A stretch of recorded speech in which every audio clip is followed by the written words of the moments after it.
Mack Weldon, legit better than whatever you're wearing right now. I am a convert. I am happy to get on board. Tell you about Mack Weldon. I'm wearing it right now. I always wear it now. They believe in smart design, premium fabrics, simple shopping. It was very, very easy for me, and I mess those things up all the time. Their stuff smells good. They want you to be comfortable, and it performs well, too. Their underwear, socks, shirts, they look good. You can work out in them, go to work in them, go out on dates. Anything you need, go to MackWeldon.com and get 20% off using promo code BEAUTIFUL. Let me tell you about the Blue Cash Preferred Card from American Express with 6% cash back at U.S. supermarkets on up to $6,000 in purchases. That means you get 6% cash back on chocolate chip cookies or double chocolate chip cookies, even the elusive triple chocolate chip cookie. It's cash back. Backed by the service and security of membership. Start earning cash back at AmexBlueCash.com.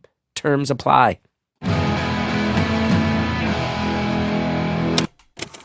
Hello, people of Earth. Thank you for tuning in, putting me inside your ears. My name is Chris Gethard, and this is Beautiful Stories from Anonymous People. One phone call, 1 hour, no names, no holds barred. I'd rather go one-on-one. I think it'll be more fun, and I'll get to know you, and you'll get to know me. This call you're going to hear today, a very interesting one. I feel like this one is a little bit of a war of attrition. This guy, I'll never forget feeling like, man, this guy, he's telling me their stuff, and it's my job to drag it out of him, and you'll really hear that push and pull as we try to do it. And I'll say this to you, anonymous caller, if you're listening back, you don't know Jersey like I know Jersey, all right? I love me. The only person who knows more about Jersey than I do is Tom Sharpling, clearly, okay? It's all about the Jersey in this one. Love Jersey, love New Jersey, and thank you for the call.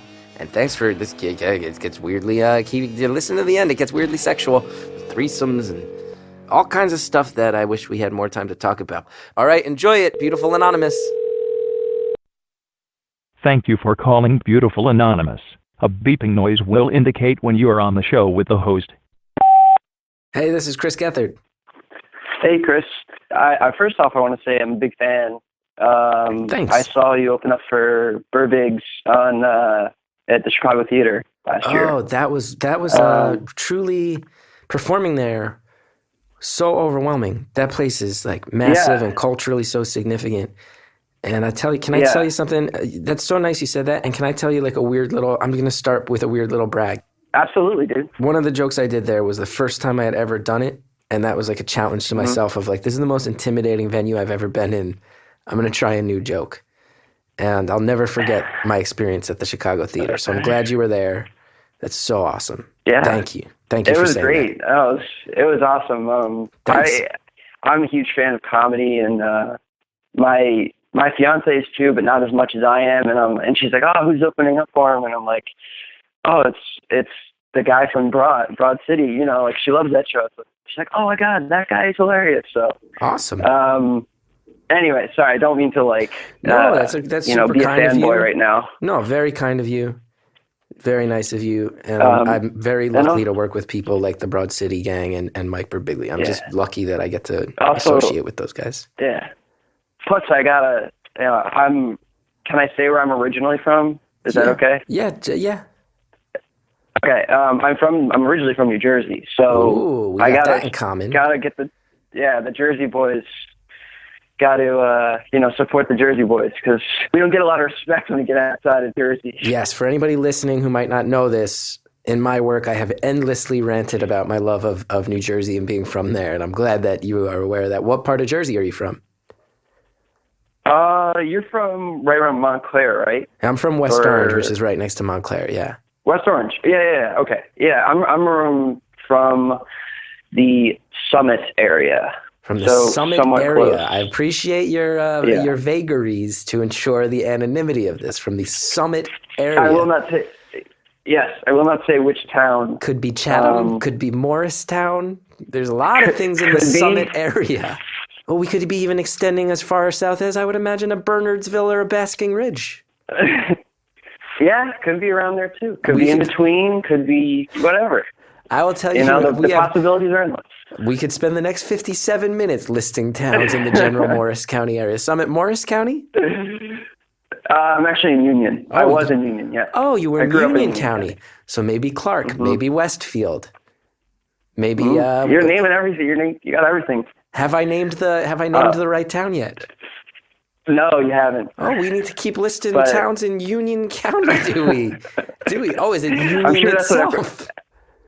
Everyone wants to hear all the towns in Union County that are near Summit. So I'm sure that will make it for a great hour. My guess is that most people will not, but there is a weird subsect of humanity that wants nothing more than to be fascinated by two men listing towns in Union County, New Jersey, and those weirdos are the exact type of people that I'm speaking to with this podcast.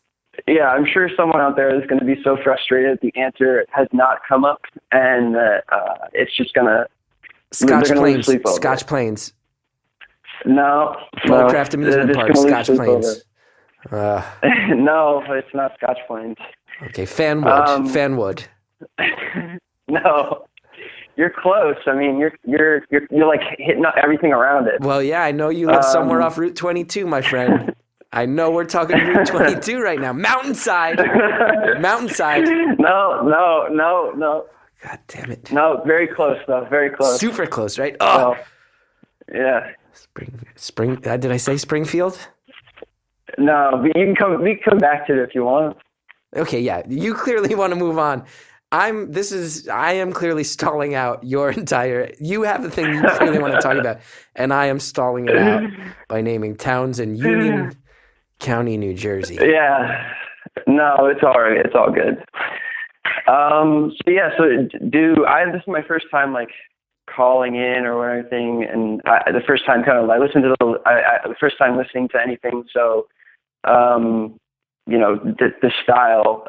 Is it just like? Do you want me to just talk about like whatever's on my mind, life in general, what I'm doing right now? Anything you want, as boring as you want it to be, as exciting as you want it to be, as personal as you want it to be. You can be revealing. I'm not going to judge. No one knows who you are. I don't know who you are.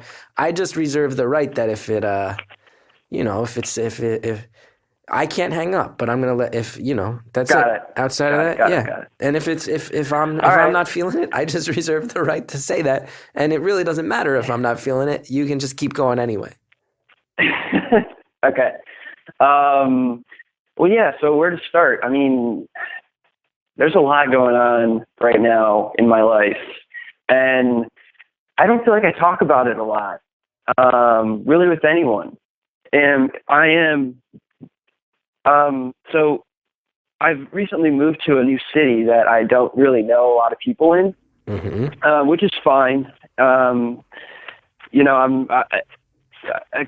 can meet new friends quickly, so it's not that big of a deal. I'm moved with my fiance because of her job, and I owed her that much because she moved for me twice across the country a couple times. So it was her turn. And I'm not like upset or anything about that. That's really not the point. I'm just kind of like laying out the groundwork of everything that's going on. So I got that going on. I proposed last year, and I'm getting married this year. So that's coming up in a few months. So now I have all this kind of the stress of like a wedding. Right. And then on top of that, we've kind of decided that this is a city that we don't really see ourselves in long term, and we kind of are at the point in our lives where we want to start laying groundwork and start laying roots into a place that we feel we can be there for years to come. So now we're in the middle of wedding shit. We're trying to figure out where the hell are we going to move next? I work from home, by the way, so I can pretty much move anywhere, and which is why, I was on the line so long, because I just didn't have anything else to do. I was sitting here working. I'm not a crazy person. I was actually doing something. That's totally fine. Although I love that I've created an environment where you so soon feel like you have to out loud say, I'm not a crazy person.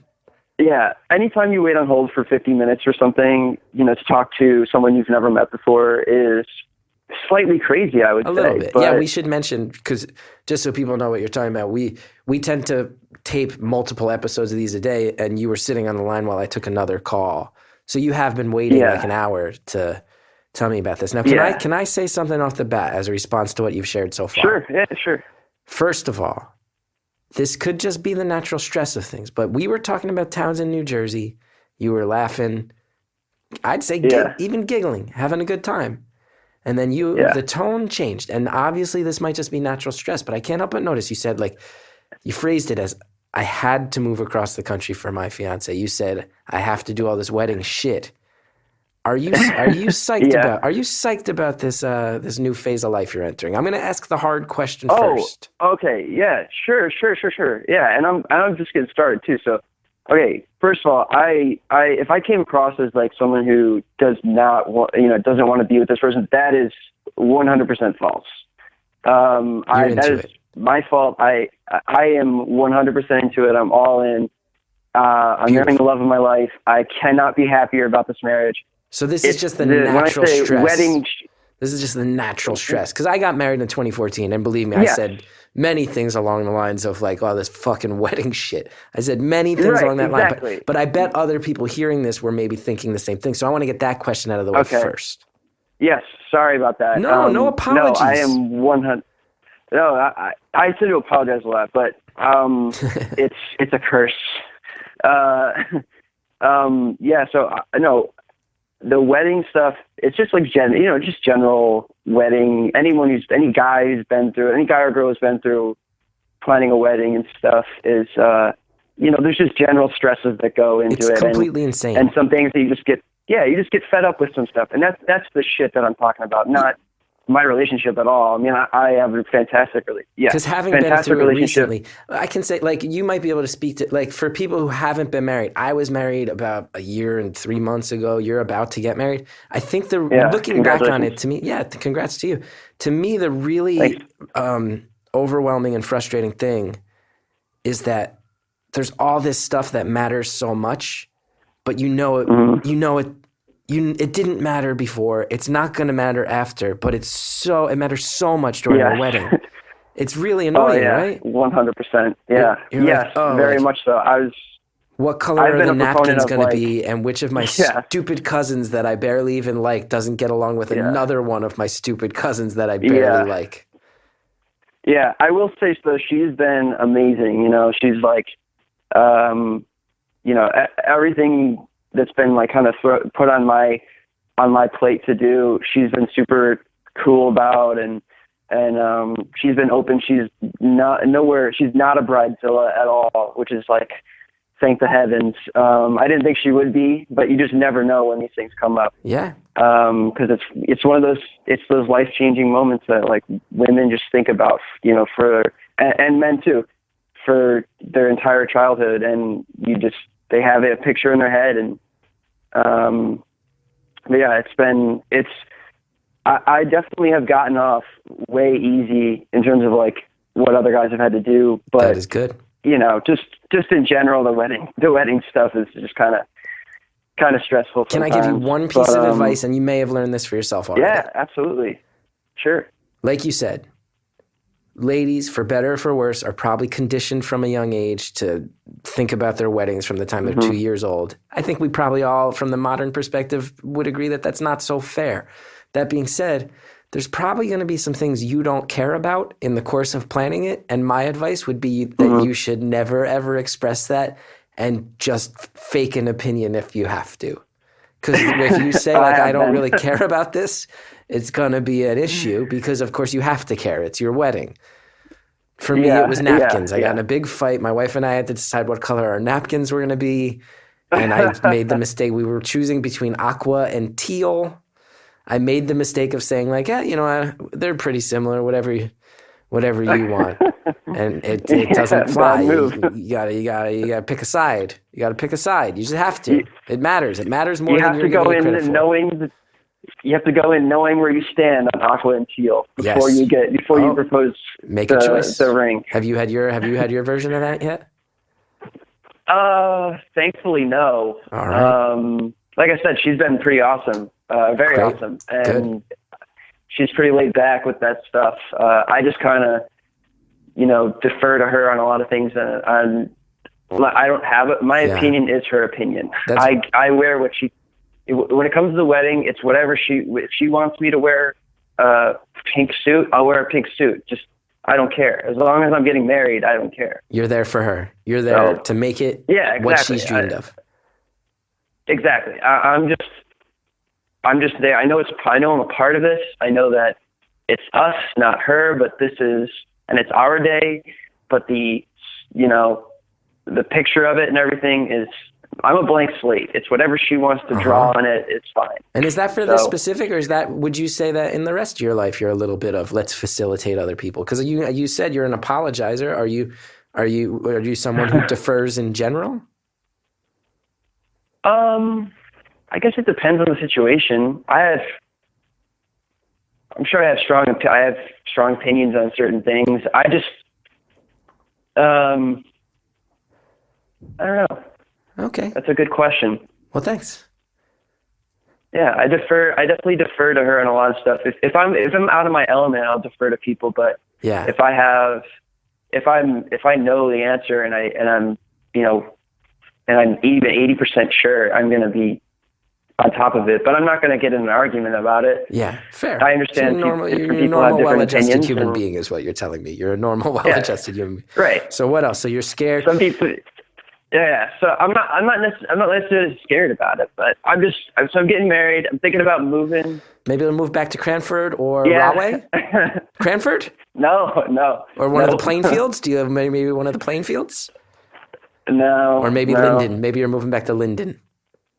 No. What? You're naming like literally every town around it. It's crazy. Oh, so of course you might be moving back to Winfield. No. Or Rahway. Yeah. You're moving back to Rahway. No. Okay, fine. Anyway, I think you've named my entire basketball conference in high school. All right. Okay. Yeah, you keep going. I keep interrupting. You keep going. No, it's fine. And then on top of that, I have, back in October or back in the fall, I guess I can't really remember. Back in the fall, I had a successfully funded Kickstarter campaign. And so I'm kind of in the middle of trying to get all that stuff out with my partner. Awesome. What was that for? Which is, I don't know if I want to say, because if I do say it, then it'll tread on the anonymity. If I tell you what it is, yes. Oh, that's fine. Although I would love to self-promote right now and get it out there in case this makes to your podcast, but... Let me go ahead and say this. I arbitrarily made up these rules. I don't think there's anybody too hung up on this. I don't know if there's going to be an upswell of rage if you mention your product. So I don't know. Yeah, go ahead. Who cares? Well, I'm not sure, because I'm not sure if I want to share all of the, my personal information that I'm talking about with you, and then they possibly connect it, because very true. Because it's only two people. Yes. So you go, you need to express some other stuff. So let's not associate that other stuff with your public persona. That's very crafty, like a young man from Elizabeth, New Jersey would be. No. Come on, man. I will tell, if you hit it, I'll tell you. But you haven't hit it. So yeah, I mean, I want to definitely self-promote and get it out there. It'd be great to get it on your podcast. But it's not worth it. It's me and one other guy, and our names are both on it. So, and it's pretty easy to pick out which one I am. Yeah, totally fine. So what else do you want to get off your chest? Yeah, so I just got I got that going on, and it's just kind of super, super crazy. I have close to it's almost 3,500 people that backed us, and we went well over 200, 300% of what we were asking. That's rad.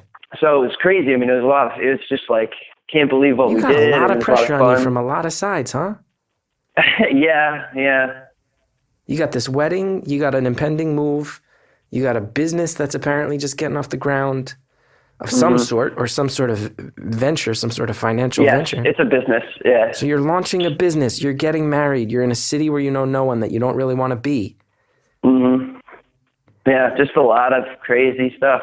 That's a lot, man. A lot of stuff. And I'm just kind of at a point where, like, yeah, I feel like I'm at a point where a lot of people are at, where you're at, like, you don't know which route to take.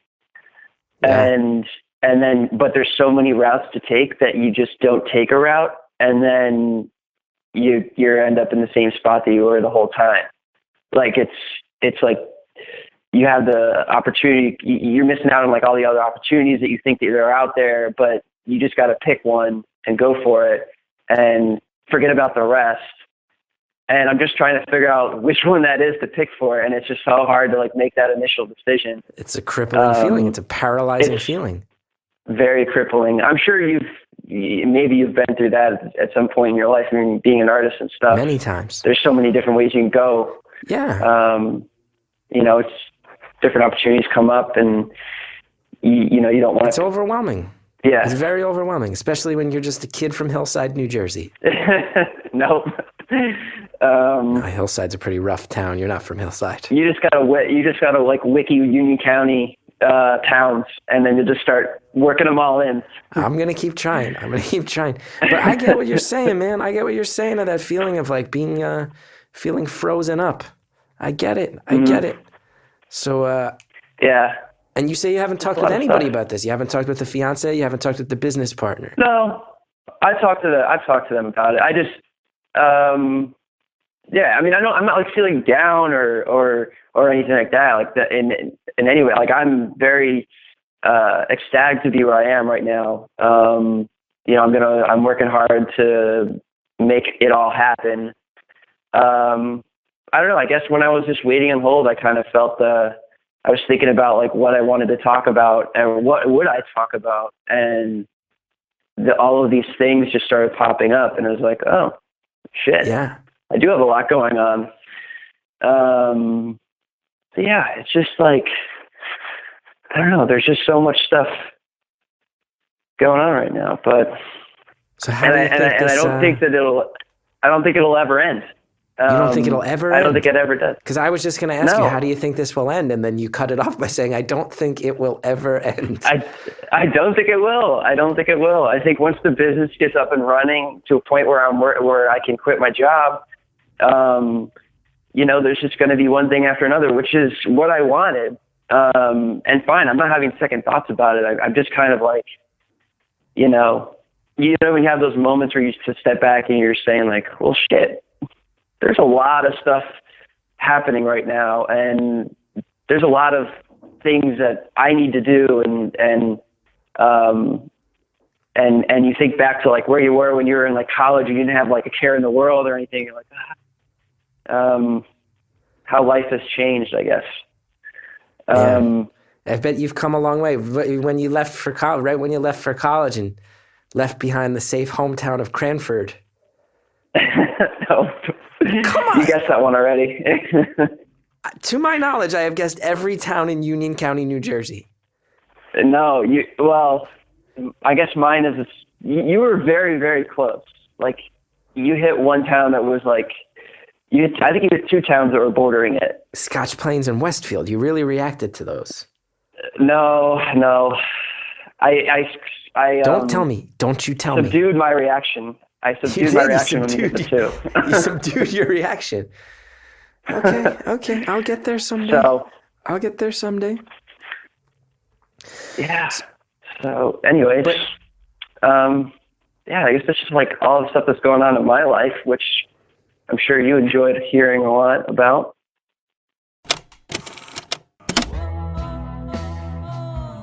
This call's going really well, I would like to think. I hope you guys are enjoying it. That being said, got to take a break for me to tell you about some of the kind people that help make this show happen.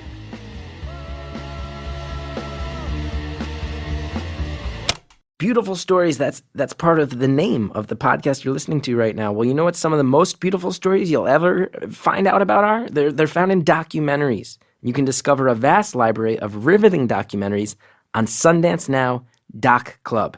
Sundance Now Doc Club is a new premium streaming service for curated nonfiction content. I am a member. It is very cool. There's tons of great stuff on there.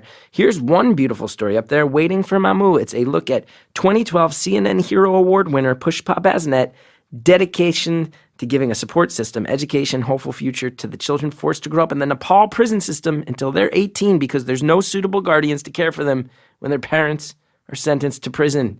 It's the type of gripping, emotionally raw stuff I assume listeners of this podcast are going to enjoy. I've been watching all the Errol Morris stuff on there. It's great. It's a cool thing.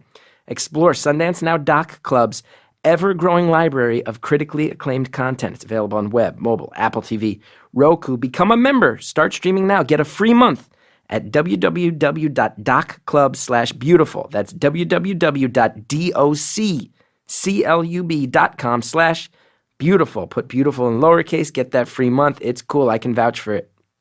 New York City and nearby suburbs, listen up. Very cool thing happening. The very first live Beautiful Anonymous is going down May 21st, 1:30 p.m. as part of the Vulture Festival. I'm so excited to see how this thing unfolds in a live performance environment. We're going to be taking actual phone calls. It's going to be a room packed full of people, all of whom hopefully are you guys, the fans of this show who've been supporting it from the start.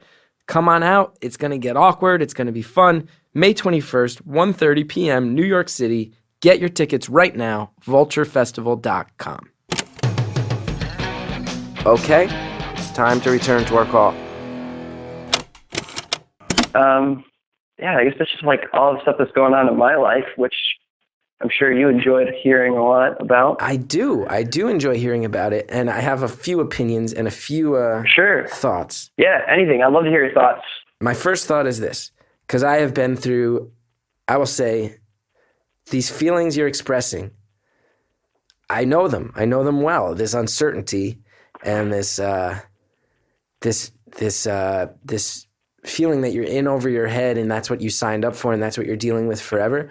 But I will tell you that in my experience, you are right that it may not end, but you get more used to it, and you feel like you're the master of it, and also it comes and goes.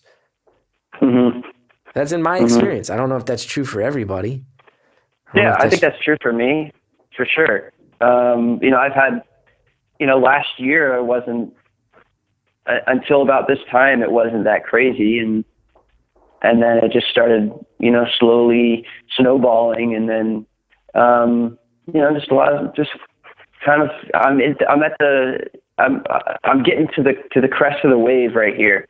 The crest of the wave. That's where you live, on the crest of the wave. The problem with living on the crest of a wave is that at any moment you may fall into the sea.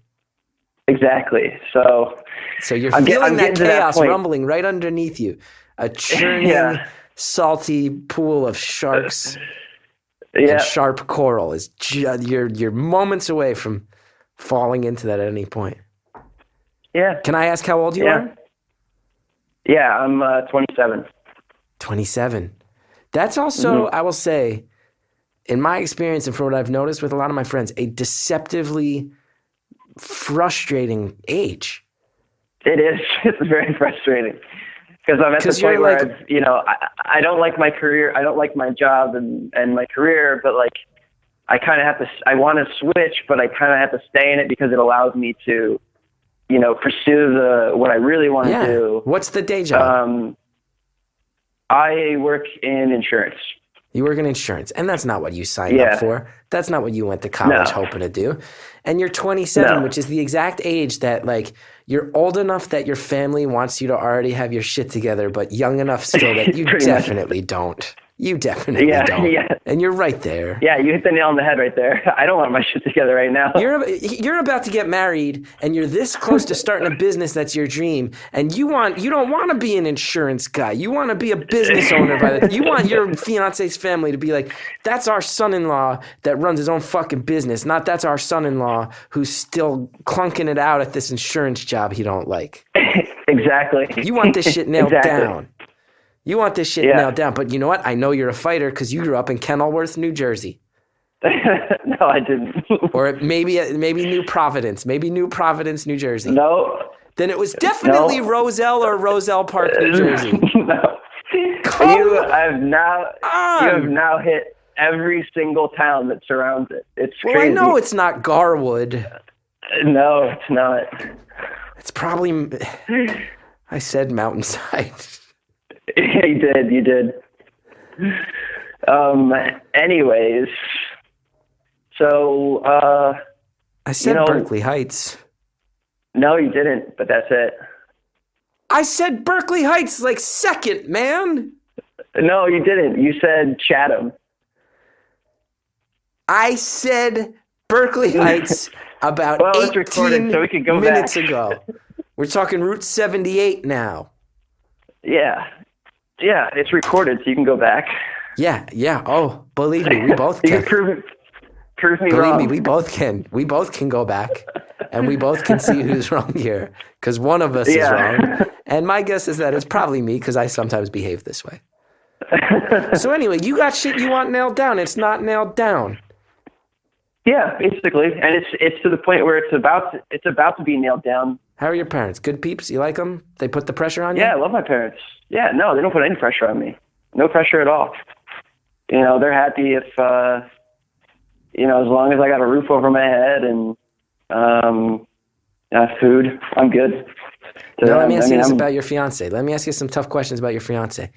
Yeah, sure, man. If this business, let's say this business flames out. Let's say the enthusiasm of Kickstarter is an initial burst, but that ultimately there's some bumps in the road, which I'm sure is a major fear, right? Mm-hmm. Let's say that happens. Yeah. Let's say that happens, and you wind up being some sort of insurance reviewer or whatever you do with the insurance, and you wind up in the gutter. You think this fiance is ready to die penniless in the gutter next year? No, she knows I'm not going to do that. So you're going to hustle. If you have to go corporate, you're not going to like it, but you're going to put some food on the table and you're going to put a roof over some heads. No, there's no way I'm not supporting her. If I have to get a second job, it doesn't matter. She works, so obviously, but if this thing fails, that's a very distinct possibility. But I'm not betting the bank on it. I'm smart about it. I'm not going to, put my life and her life in jeopardy, just for like a dream, I'm gonna take calculated risks for it to make it happen, but I'm not gonna bet the bank. That's interesting. Can I talk about that? Yeah, so sure. You say you'll take calculated risks. This business, is this the biggest risk you've ever taken? I mean, at this point, it's not that big of a risk because I've gotten all the money up front to start it. From Kickstarter. So I guess I guess it was the biggest risk I've taken because, early on I've been working on this thing with my partner for a number of years now. And, throughout those years, it's been a couple, thousands of dollars. Can I be totally honest with you? Can I be totally honest with you? And I'm going to say something that maybe people are out there thinking. You seem really worried for a guy who, from what I can tell, really has his shit together and has a great head on his shoulders. Yeah, I mean, I appreciate that. You're ready to get a second job. You're ready to step up. You have a business that is funded and ready to go. You sounds clearly like you have some thoughts on backup plans. You have a woman who loves you and a family that supports you. Can I tell you about my life when I was 27? Can I tell you about my life when I was 27? Absolutely, yeah. It was one of 3 different times in my life where I had an actual, legitimate, medically diagnosed, complete mental collapse. Jeez, okay. I envy I'm 35, and I have a public career that, to the outside eye, probably looks like it's going all right. Mm-hmm. I envy you, and I want a guy like you on my side. And I envy you. No, well, I know. I tell you. You sound like you got it all figured out. Yeah. The grass is always greener. Grass Everybody is always knows greener. that. Right, I thought long and hard about when I was, waiting on hold about whether or not I should even, express these thoughts, because I understood that this coming out the way it would from me would sound like he's just being a little bitch about this. Like he's got everything figured out. Well, that's a thing that I think is one of the big fallacies. Because I've like I mentioned that I had a mental collapse, and this is a thing I have not hidden in my work. And actually, a lot of my fans are completely depressed people and sometimes maniacs, and I'm really proud of that. But one thing that I've noticed, one thing that I've learned because I speak out about this, and a lot of people reach out to me. One thing I've learned is like I think everybody feels that way. Everybody feels like they're being a baby of some sort. But people are allowed to struggle, and people are allowed to stress, and it doesn't matter if you're literally a billionaire. You can find a reason to stress out and freak out, and that's totally valid and okay. I've always been amazed. I remember once I wrote this thing about suicide, and a lot of people responded to it and reached out, and someone reached out to me via Facebook who I'd known for years, who I was like, man, that person has every luxury in life kind of set out from the start. And I was amazed to realize like, oh no, like there's a profound loneliness and a profound struggle that can happen there too. So you don't sound like a baby or a bitch, as you put it. I think you sound like someone who has a lot on his plate and is just another guy trying to keep his head above water. Yeah, and I appreciate that. And I appreciate all the work that, you've done, putting yourself out there like that. Not a lot of people in your position would. That tends to be, unfortunately. I just am self-obsessed. I'm mostly just self-obsessed. But that's just comedians though, right? Oh yeah, I think as a general rule, comedians are a completely narcissistic group of people, and sometimes actually bad people who don't think about others. So yeah, that's the culture. That's the culture I come from. Yeah, that's the culture I come from. So yeah, that's all about me. What city are you living in now? What's the city? Are you comfortable saying it or no? I'd rather not, because I wouldn't speak too fondly of it right now. And you're a good guy. You're a good guy, and you don't want to. Don't want to. Yeah, I don't want to. And if someone like puts this together, I don't want it. I don't want it to come back and bite me in the ass later on. Well, what's wrong with it? Can you tell me what's unsatisfactory about it? If I told you, I'd give it away. It's Philadelphia. It's Philadelphia. It's Philadelphia, isn't it? It's not. No, it's not. I would love to be in Philly. It's probably Baltimore. But it's no. Charleston, South Carolina. I love Charleston, South Carolina. I went to school down there. It was awesome. Atlanta, Georgia. No. Then it's got to be Tallahassee, Florida. Tallahassee, Florida. No, not Tallahassee. But anyway, probably Olympia, Washington. Then it might be. Is it? Did I nail it? No, you didn't nail it. You just want to move on. Maybe. Anyway, yes. What's wrong with the city? I got distracted again. I am really enjoying geographical guessing games with you. City. I'm very, very interested in geographical guessing when it comes to our relationship. That's what I found. Oh man. I don't know. I don't really want to give it away. Yeah, you wouldn't want everybody in Indianapolis mad at you.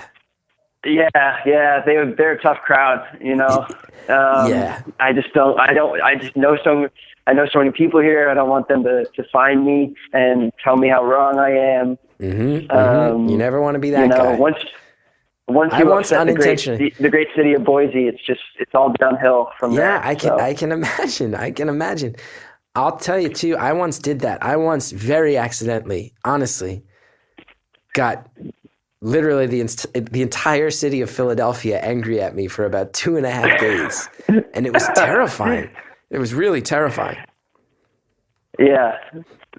It was really nuts. I can see that being terrifying. It was, especially because Philly people are great people, but they are a tough breed and they are proud of that. Yeah. And man, I wrote a thing online that made fun of Philly. And I don't dislike Philly. My brother lives there. I was like, my brother has like a thing where he's like, New York's a dirty shithole. And I'm like, well, Philly is New York's little brother. And I wrote this thing in Philly to kind of needle my brother. And it was about how like a lot of comedians, like Philly is, you don't want to bomb in Philly. It's a tough town. Right. And they'll come after you. And I have bombed in Philly. And there's that famous video, Bill Burr, where the whole crowd's booing him and he's just lacing into them. And I wrote a thing about how tough it is to bomb in Philly. And I think there was a lot of affection, even though it was tongue-in-cheek. But the headline was, Philly is the worst place to do comedy. And I would tell you that Philly did not like that. Philly did not like that. And I get it. They do not want a guy from New York saying they're the worst at anything. I will maintain that if you read the article, you can see that there was actually a lot of joy in it. But the headline, man, really got people mad. And that was maybe 3 years ago. And I've spent about 3 years where people from Philadelphia will still sometimes walk up to me and just be like, fuck you. And I'm like, all right, my bad on that. My bad. So pissing off a whole city people is not don't read fun. past the headline.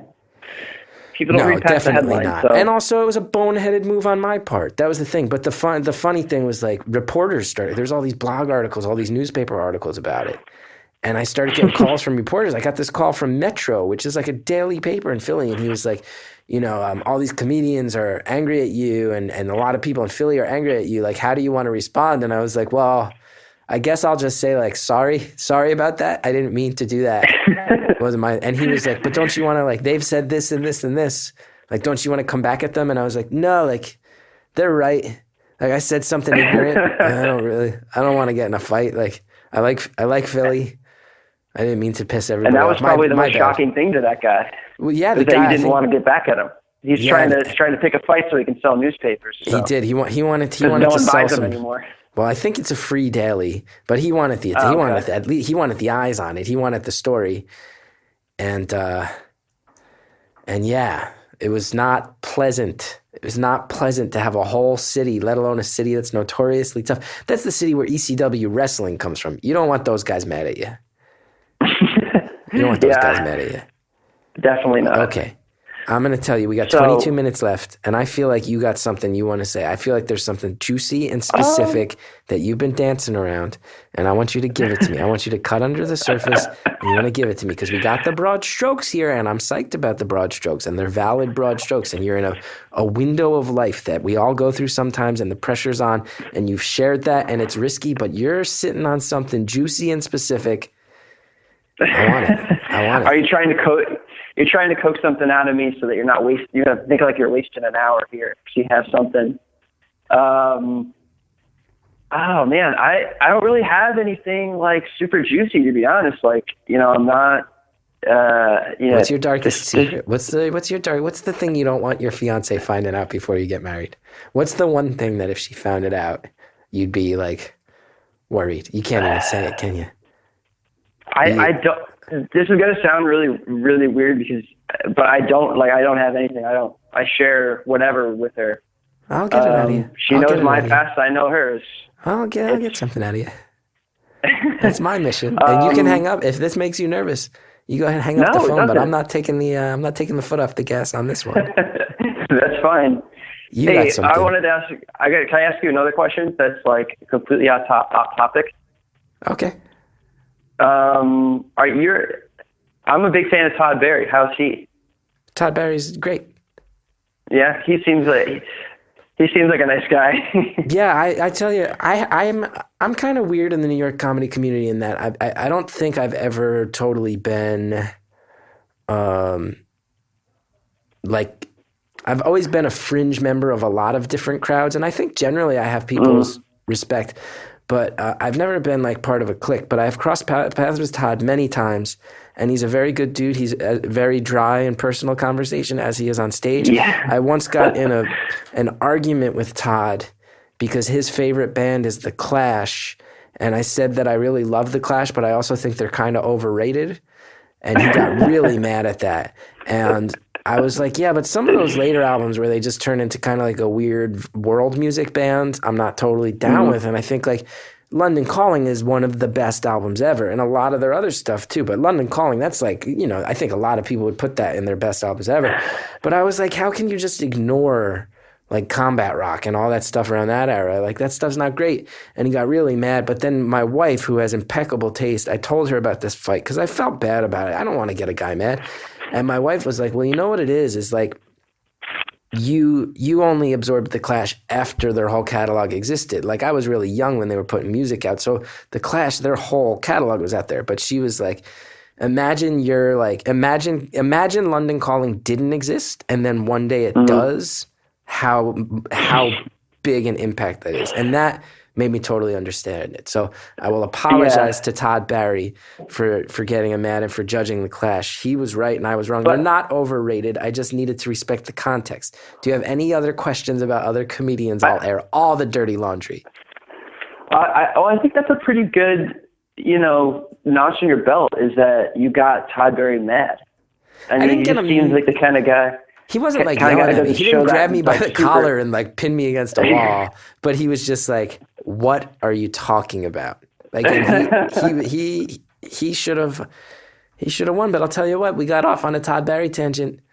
You ever You ever drive drunk? I want to get a secret out of you. Actually, yes, I have. Okay. Talk which me was through this. Horrible. Yeah, that ain't a cool thing to do. No, it wasn't, and it was a really stupid mistake. So does your fiance know about this? Does your fiance know about it? I don't know if it ever came up, but I'll tell her tonight. I found it. I found the thing you don't want her to know. She don't want to know that. Yeah, it was a total of. I came back after. Okay, so I am probably. If I say this, I'm probably gonna. Your fans or whoever's listening may hate me even more. No one hates you. You're a nice guy. You're a nice guy. No one hates you. You're a nice dude who's about to get married and start a business. I bet a lot of people are like, I wish I want to take that guy's lead. Nobody hates you. Well, maybe I'll turn. I didn't mean to put it like that. I meant maybe this might turn a couple people off. All right. I'm admitting it. I was in a fraternity in college. Got to take a break for me to tell you about some of the kind people that help make this show happen.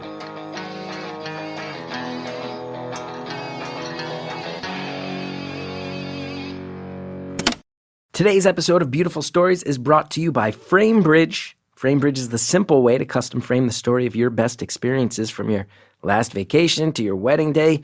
You upload your own photos online or you mail them anything, whether that's your kids' art or album covers if you're a hipster, notes, literally anything. Their experts will frame it, send it back to you in days, fully ready to hang. They just framed some stuff for me. They did a fantastic job. It was really beautiful and kind of them. Pricing starts at $39, which is a fraction of expensive frame stores. Shipping's free.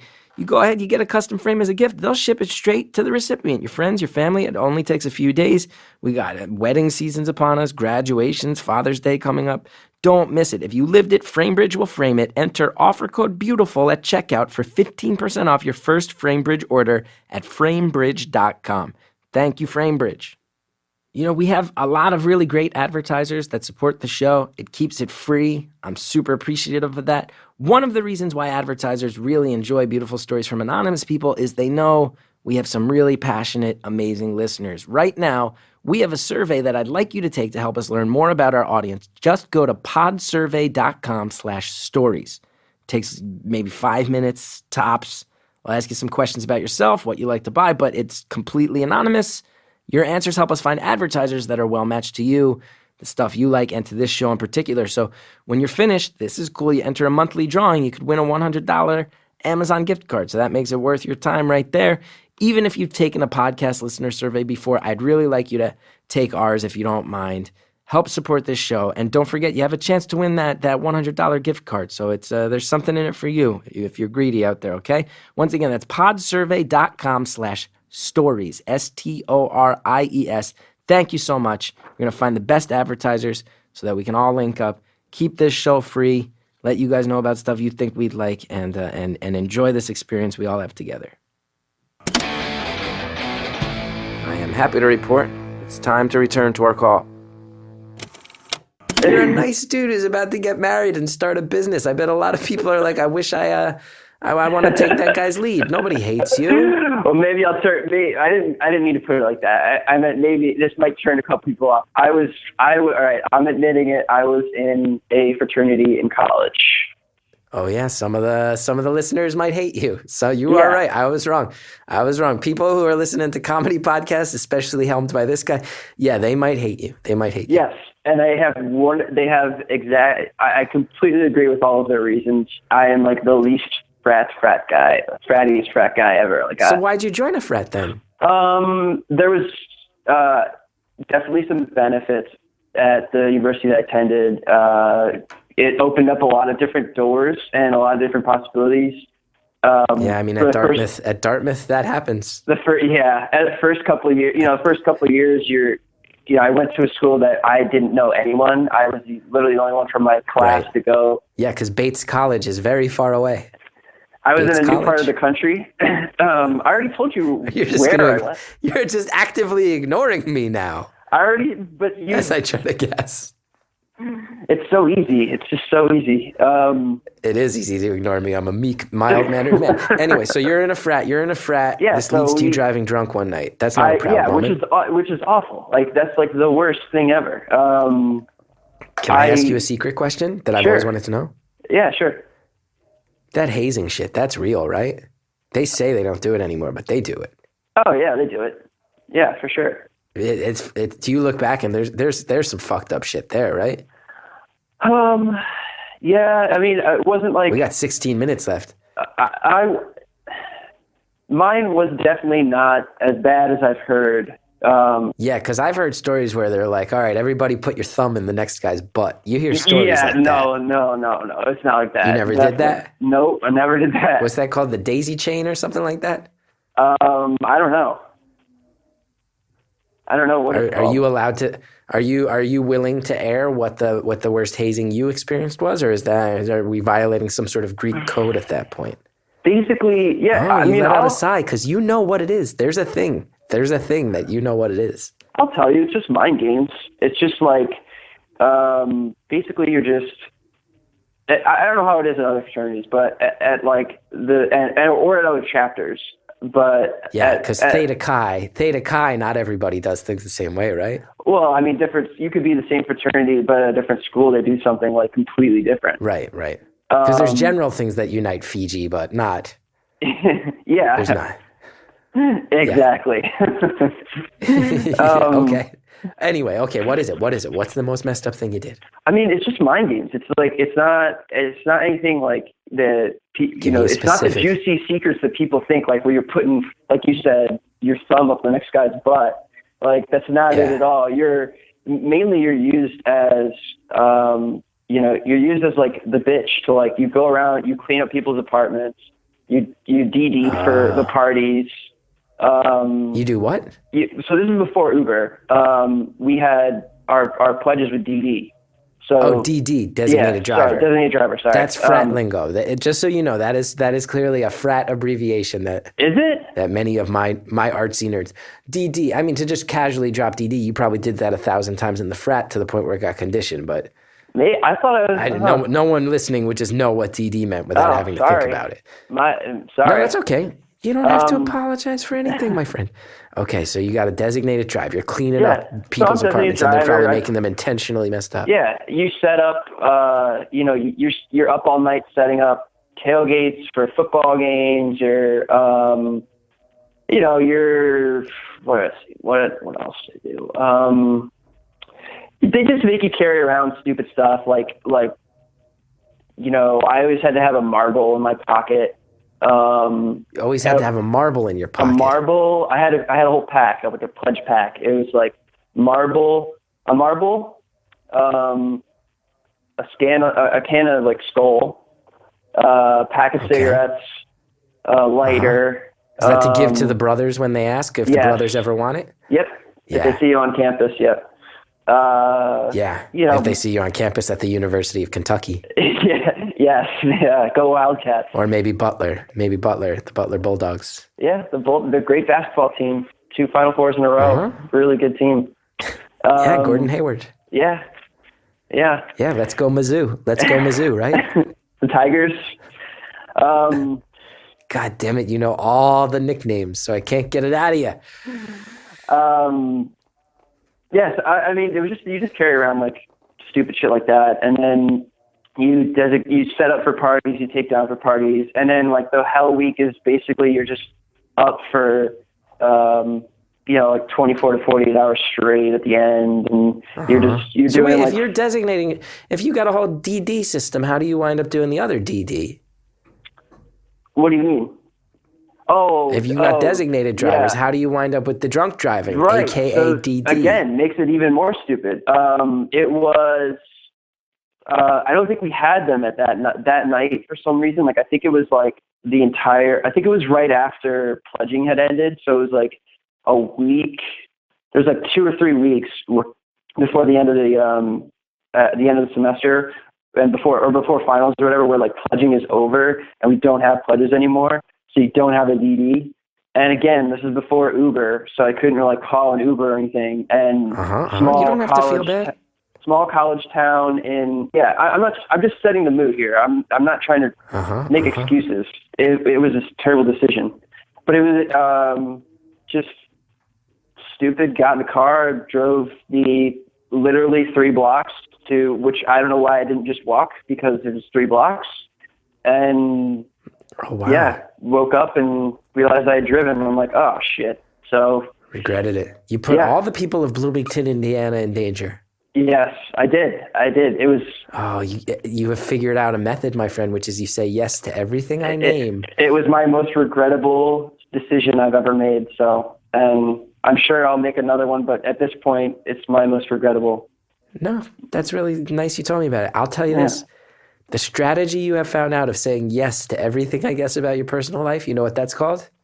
It's called being hiding married. In plain sight. Yeah. It's called hiding in plain sight. Or You're being hiding married. In plain sight. Being married, yeah. So just so you know, we got about 10 minutes left. You can hang up within those 10 minutes, or if you want to just keep talking, when we hit 0 on the countdown clock, the phone just cuts off. Okay, so cool.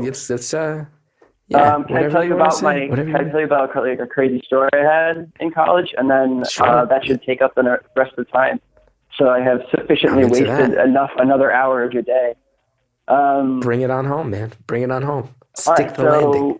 Yeah, all right. So I'll tell you the story about how a volcano... Oh, yeah. Hold on, though. You can't say you wasted an hour. That's just another way of you trying to apologize. And I'm not going to accept your apologies. You have nothing to apologize for. Okay. Anyway, you were saying. All right. Okay, so tell me the crazy story. This is how a volcano inadvertently caused one of the best trips of my life. I'm all ears. Yeah. Great title, right? Gets you locked in. Clickbait. Sets the table. Yeah. Sets the table. Yeah. It's real. It's just audio clickbait. Yeah. So, anyways, so I was studying abroad in we'll call it the UK area. And I probably Wales. Somewhere around maybe Gibraltar. There. Yeah, somewhere around there. Yeah. So I had the Isle of Man. You were studying in the Isle of Man. Yes. Yeah, I was studying in the Isle of Man, where I also have one of my bank accounts. You son of a bitch. Or Northern Ireland. Could be Northern Ireland. Oh, yeah. You just say yes. Okay, anyway. I was there for a spring semester, so it was like winter into spring, obviously, and it was kind of cold, and I would prefer to be in warmer climates, so good choice on me.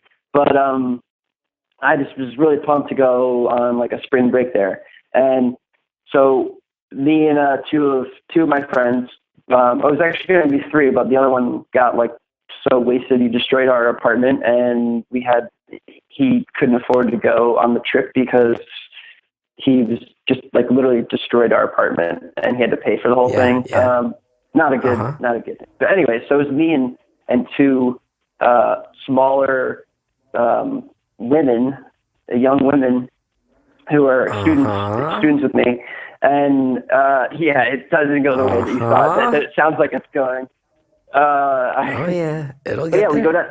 So we plan a trip to go visit some other friends down in like Florence, Italy, and then hit up Rome, and then come back to wherever we're going. So while we go down to Florence, have a great time, go out, drink a lot of wine, eat some pasta, see some churches, art. See some art. All the You're in normal Florence. shit you do. And I'm Pasta, enjoying wine, art, Florence. Yeah, clubs, and then I'm enjoying wearing shirts and t-shirt and shorts. And so then we're on our way. I'm training down to Rome to visit another friend who's studying there, and I get a text from my a buddy of mine who had been down in Florence, and he's like, I don't think we can go back because some volcano I can't pronounce has gone off in Iceland. And you turn around and you're like, well, there's that one eruption. You turn around to those girls. You're like, ladies, there's been one eruption. How about we let's go for two. We add a couple more to this beautiful world we live in. Exactly. And then this is going to turn into a porno, isn't it? 100% on the train. No, you keep talking. I interrupted. Yeah, keep talking. So we go down there and we're kind of like, okay, well, what the hell do we do now? We can't get back. Our flights are in a couple days. They're already being canceled because of all the ash. And I was like, well, what the fuck am I going to do? So we ended up staying in Rome for a couple more days and just really exploring the city, which was fantastic because we got off the beaten path. We didn't just go to the Colosseum. We went to the other these other ruins and stuff, and saw different parts of the city which were not touristy at all. So it was fantastic. And then we decided, why not go to the Amalfi Coast? So hopped on a train, spent 2 or 3 days down there, and we had the whole beach to ourselves because all of them that were coming in couldn't get in because of the volcano. And all the trains were going back up north were all, booked solid. So we stay there. I'm on the Mediterranean beach, basically. You're on a Mediterranean beach, a couple girls you barely know, having this experience. Yeah. Nature has taken its course. It has sent you here. It feels like fate. Yeah. Broad daylight, right on those rocky beaches. It's great. There's a couple old Italian women looking. It was weird, but just the kind of stuff that you read in the magazines. Yeah. Anyways, so we decided to go visit some friends. We're like, well, we got to work our way back up north to get back at some point, and so we took a train back up to Torino, Italy, at the top, and. Wait, hold on. Did you have sex on the beach? Yeah, multiple times, man. How are you going to leave that out, dude? I thought we went over it. I thought we just telling me about the travel aspects of this thing. I thought we just covered it. Tell me about all. No, you implied it. Oh. You implied it. Oh. Was it with the girls or with the old Italian women? I'm unclear. Would you be mad if I said both? If you're being serious, I would love that. Is that true? No. Did you bed multiple women of different cultures and ages on this Mediterranean beach that no one can get to due to a volcano? I'm a generational guy. I'm playing all the generations, not just mine. Does your wife know this story? Yeah. Okay, keep going. So you're just a frat bro. You're just a frat bro in shorts having sex all over Italy. Yeah, keep talking. Exactly. Painted the picture. Frat bro. Can I ask another thing about frats real quick? Can I just get one more time and then I'll ask away. Yeah, please. So frats always try to claim we're actually a service organization. It's bullshit, right? Yes. Yeah, so I thought so. They do services because they're required by the national. But that's the stuff you just try to get over with, so you can start getting to Italy and I had a feeling. Yeah. Okay, anyway, so you're on the beach, you keep traveling. There's women, there's lovemaking, and you barely know. Do you know these girls that well? If you imagine what happens, if you imagine what happens in fraternities, it probably happens. Maybe not with me or anybody I know, but it's probably happened. I mean, there's some. Well, my vision of fraternities that gets pretty dark fast. Yeah. It's dark fast. Yeah, ours was pretty dark. I mean, there was the older guys were pretty dark, but whatever. Yeah. Anyway. All right, so you're going all over it. Now, these students, these girls that were fellow students, did you know these girls before this trip? Yeah, we were on the program, the study abroad. But were you together? Were you together before this trip? Yes. Yeah. Like, what do you Okay, mean? so Like, this is what do you mean together? like you had sex on the beach with these girls. Was that a thing that had happened before this? I actually You said did not you have sex did. with- I God damn it. implied Okay, it. so keep I telling me the implied real it. story because you did. I You're said yes to crafty. everything. We got about 2.5 minutes left. Keep telling me the story. All right. We'll get through it real quick. Because it cuts off. The phone cuts off in 2.5 minutes, and you've picked up. I will keep interrupting. So go to Tree Hill, and we're hanging out with some friends, and they're saying, I'm like, what the hell are we gonna? How are we gonna get back? They're basically like, that sucks for you guys. We're going on a road trip to Amsterdam. If you want to come with us, you can. We're renting a couple cars. So I'm like, well, it gets us closer. So we drive in the middle of the night. And go straight to that red light district. Well, we actually went to Paris first. Ooh, and I was romantic. Yeah, very. But I was, I drank like a fifth of Bacardi in the back of the seat on the way in, so I don't even remember getting into Paris. I did not drive. I was not driving. I was in the back seat. No, that's cool. Yeah, just and literally chugging Bacardi in the back seat of a car. Yes, and like throwing kiwis out the back. Yeah, a lot of fun. Wait, what? You're chugging Bacardi and throwing kiwis all over the French countryside? Yeah, pretty much. Yeah. Crazy. Yeah. Frats, yeah. Yeah. So then, sleep under the Eiffel Tower in Paris in the car because we don't have a hotel. And then we just get on the road again, and the next morning get to Amsterdam. And one of the guys I was with was absolutely insane. Like, was basically Alan from The Hangover. Had broken his arm the night it went, so he was in a cast. Had sex with like 10 different hookers while he was abroad. Wait, your friend had sex with 10 hookers? Yes, one of which was a three-way. So he was trying. Your friend had a three-way with hookers. And what are you doing this whole time? You're just sitting on your hands? I don't think so, my friend. You're leaving yourself out of the juicy parts. I'm encouraging him because I don't want any part of that. I'm encouraging him to do that. So we get to Amsterdam. I eat way too much of a weed brownie way too quickly because I'm not experienced with that. I'm just a drinker. And and I go straight to the red light district with this guy and 22 seconds. 22 seconds. And he gets like thrown out of clubs because he's trying to like get the hookers like in the view or whatever the viewing glass is. 10? And it was just. What happens with the hookers? 5. Whatever. I'll never know. He got thrown out, but he did get a live sex on that. And then I'm going to guess what happened was the guy we just hung up on said, if you had sex with 10 hookers, I'll have sex with 30 hookers. And then he had sex with 30 hookers, and his wife can never know about it because he's just a kid from Berkeley Heights, New Jersey, who stayed close to home and went to Seton Hall University before winding up in Canton, Ohio. That's my guess.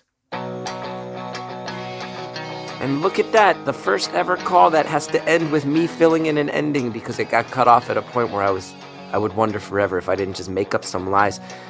Before Podmas calls it out, guys, I'll admit, slow beginning, kind of slow middle, but the end gets really nuts, all right? Does death, sex, and money ever talk about stuff that crazy? Actually, yeah, but always in a more quiet and thoughtful tone, at the very least. At the very least, I love that podcast. I was privileged to be on it. All right, thank you to John, thank you to Greta, thank you to Shellshag for the intro music. Support Shellshag. They have so much stuff out there. Buy it, give them your money. They deserve it. Support the show. You like it, subscribe on iTunes, rate it, review it. It really, really helps. Call in sometime. I'd love to talk to you. Keep your eye on Twitter for all those things. ChrisGeth.com for tour dates, thechrisgethardshow.com for info on the TV show. We're putting out new episodes lately, and I'm so excited about it. Beautiful Anonymous. We'll be back with more next week.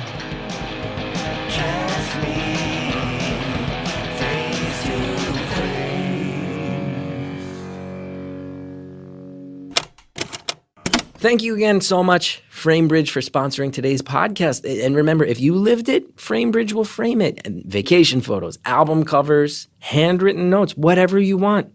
They'll frame it up, get it going. You can easily upload anything online. They'll frame it, send it back in days. Enter offer code BEAUTIFUL at checkout for 15% off your first FrameBridge order at framebridge.com.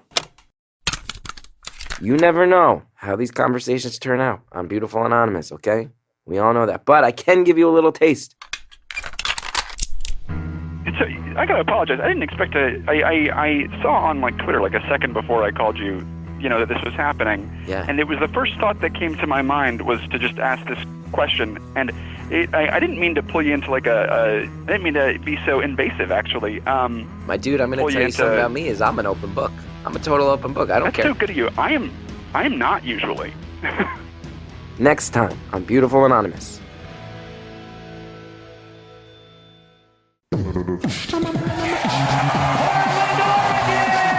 Hey everyone, Scott Aukerman here, and I want to tell you that the Comedy Bang Bang show is going on tour. We're on tour right now. Me, Paul F. Tompkins, Lauren Lapkus, Neil Campbell for half of it, and Mike Hanford for the other half. And you can get in on the madness even without a ticket by following Earwolf on Snapchat.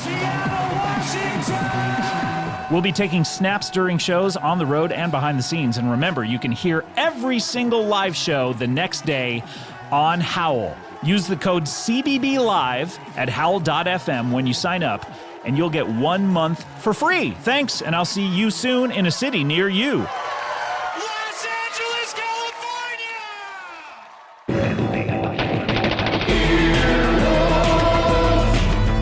This has been an Earwolf production, executive produced by Scott Aukerman, Adam Sachs, and Chris Bannon. For more information and content, visit earwolf.com.